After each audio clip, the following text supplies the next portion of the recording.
All right, guys. Hi, welcome back. Miss Loraina here with week 3 of our Footprints for Life program. You guys are halfway done. Excuse me. And you're doing fabulous, all right? So last week, let's just jump right in. We talked about conflicts, right? How many solutions are there to our conflicts? Show of hands or show me on your fingers, right? 3. If you said 3, you did great, right? There's 3 solutions to every conflict, okay? We're going to review those in our video chat later, all right? So with that being said, we're just going to go ahead and we're going to switch gears, okay? And we're going to just go right into this week's lesson, okay? This week, we're going to talk about decisions, okay? You guys make decisions all the time, okay? A decision is just a choice, so you make choices all the time, okay? There are 2 kinds of choices we can make. We can make good choices or we can make bad choices. So we have good and bad decisions, right? So let's brainstorm. What are some good decisions we can make? Yeah, we'll talk about these later on, right? So, for example, a good decision would be turning in your homework, right? Or bringing your device to school. That's a good decision, right? A bad decision would be maybe to knock books off somebody's desk, right? Or to trip them in the hallway. Those are bad decisions, right? So, we're going to talk about those because I want to make sure you guys can make the healthiest decisions and the best decisions for you, okay? Now, after every decision comes something. Okay, before I say the word, I want you to brainstorm. What do you think comes after every decision? If you were thinking consequences, you're absolutely correct, okay? After every decision is a consequence, okay?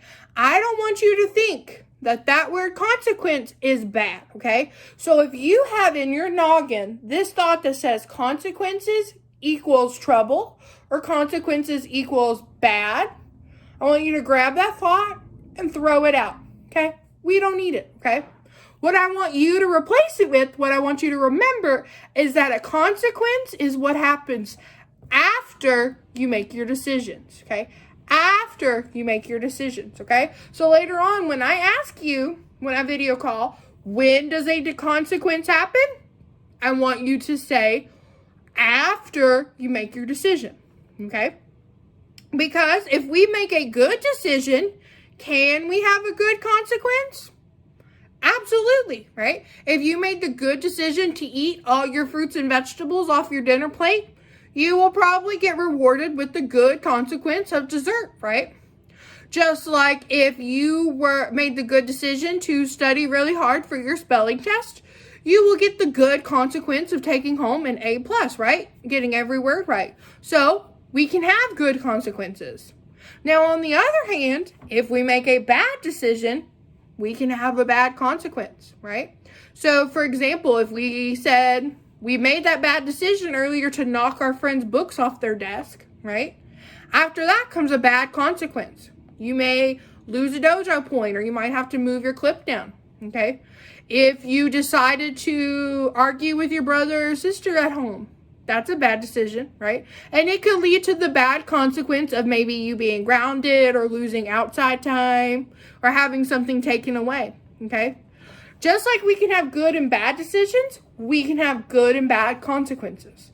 But what I want you to remember is a consequence is what happens after you make a decision, okay? After you make a decision, all right? So let's play a quick game, all right? I have this picture here of a bank robber.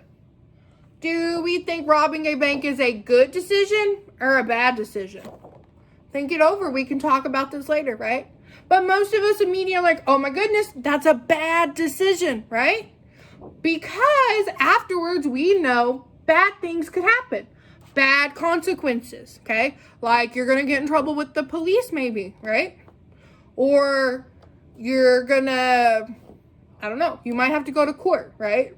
There's bad things that happen after this bad decision. Bad consequences, right? But then we have this decision here. Raising our hand in class. Oops, you can still see that. Raising our hand in class. Would that be a good or a bad decision? A good one, right? So if we made the good decision to always sit nicely and raise our hands in class, we might get the good consequence of extra dojo points or moving our clip or maybe a couple extra minutes at recess or a trip to the prize box, right? We can have good consequences, okay? Now, while we are talking about making good or bad decisions and having good or bad consequences, we need to take a second and go over a new word. We need to go over this word here, peer pressure, okay? Peer pressure. Now, we're going to talk about what that word is, all right? We're going to break it apart. But you may have heard it before, okay?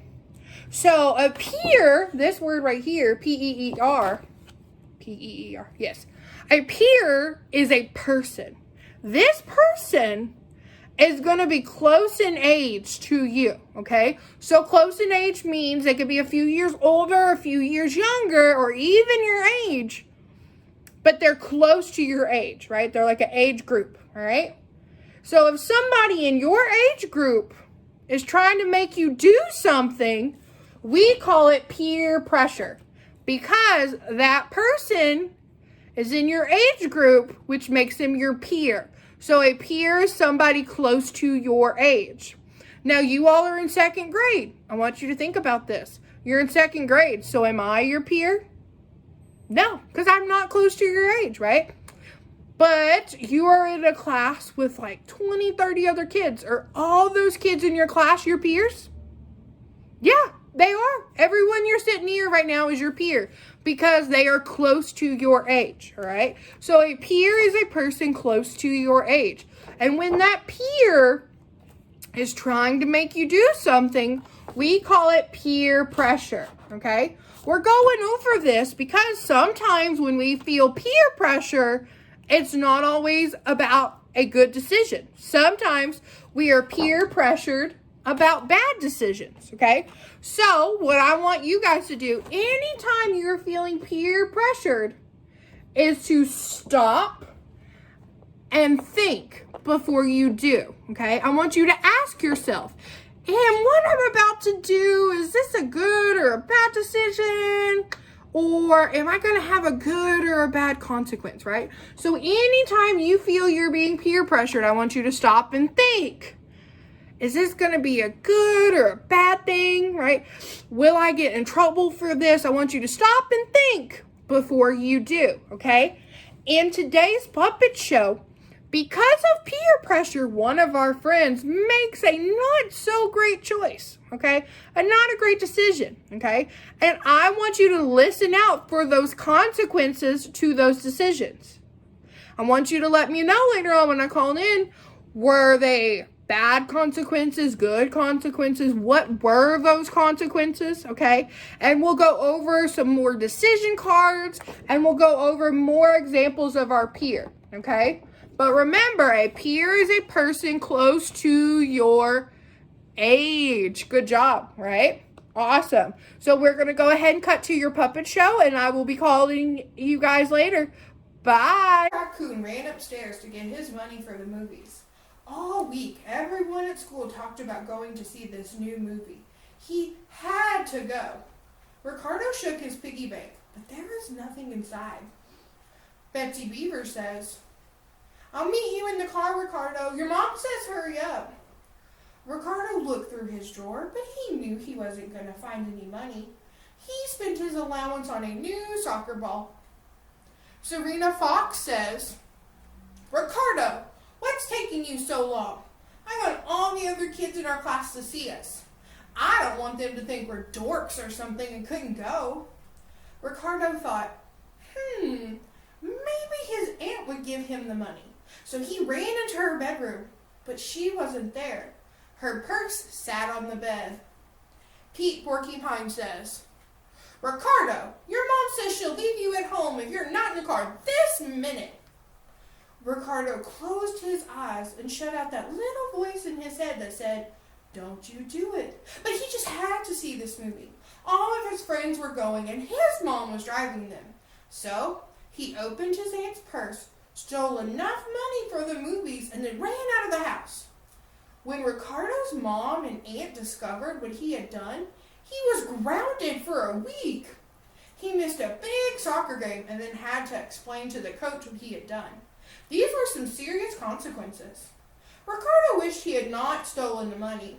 A few days later, Ricardo comes to practice feeling guilty and ashamed. Coach Katrina says, "Would you like to tell me why your mom called me and said you couldn't play in the game the other day?" Ricardo Raccoon says, "I'm afraid you're not going to like me very much, Coach. I feel so embarrassed. I did something bad." Coach Katrina says, "Ricardo, if you made a bad decision, I can still like you." Ricardo Raccoon says, "No, you won't, Coach. This is hard to do, but my mom said I had to tell you. I stole money from my aunt's purse so I could go to the movies with everyone." Just then, Pete, Betsy, and Serena are walking back from the snack shack. Betsy Beaver says, "I'm still mad at you, Ricardo. You hurt my mom's feelings." Pete Porcupine says, "If you told the truth, Ricardo, I would have just lent you the money." Serena Fox says, "I never knew anyone who stole money." Coach Katrina says, "Everyone makes mistakes. The important thing is to learn from them." Betsy Beaver says, "Ricardo, why didn't you just tell me you spent your allowance?" Ricardo Raccoon says, I didn't want you to be mad at me. All anyone talked about all week was going to the movies. I didn't want to be left out."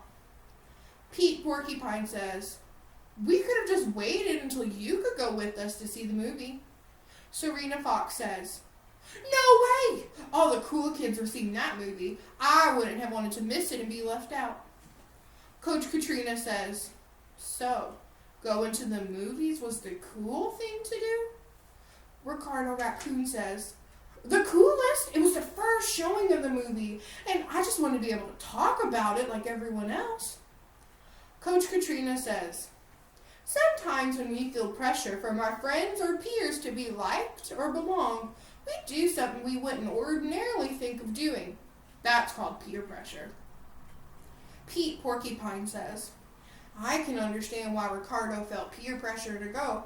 The only thing everyone at school talked about was that movie. I know how Ricardo feels. I also did something that had a bad consequence before." Pete Porcupine says, "In my old neighborhood, a group of kids kept daring me to skip school. So, one day, I took my dad's favorite fishing pole and went down to the lake instead of going to school. The school called my dad and told him I wasn't there. He thought something terrible had happened to me. I tried sneaking into the garage to put his fishing pole away when he startled me. I had to look at my dad and see how sad I made him. I think that was even worse than being grounded for a week." Coach Katrina says, "I made a very bad choice to drink a lot of alcohol when I went away to college. Drinking alcohol had a lot of bad consequences for me. I lost the trust of my parents and I lost a lot of friendships. I let the pressure of wanting to belong to a group of kids that I thought were cool influence my decisions. I wanted to fit in so bad that I didn't use my best judgment." Pete Porcupine says, "We all make good decisions and bad decisions. I'm learning to not give in to peer pressure and do something that I think is wrong." Ricardo Raccoon says, "And I'm learning to think about the consequences before I make my decisions. Making my aunt and mom sad over a movie is just awful." Serena Fox says, "I'm sorry, Ricardo." Ricardo Raccoon says, "Why, Serena?" Serena Fox says, "It must have been my fault that you stole the money. I was the one who kept saying we just had to see the movie. I didn't make it easy for you to tell us you spent your allowance." Coach Katrina says, "Even so, Ricardo still had a choice about what to do. We are all responsible for our own decisions." Ricardo Raccoon says, "You're right, Coach. I can't put the blame on anyone but myself. I made the bad decision and I had to face the bad consequence. I feel much better now that everyone listened to me. And I realize just because I made a bad decision doesn't mean I'm a bad person. The end. Good job.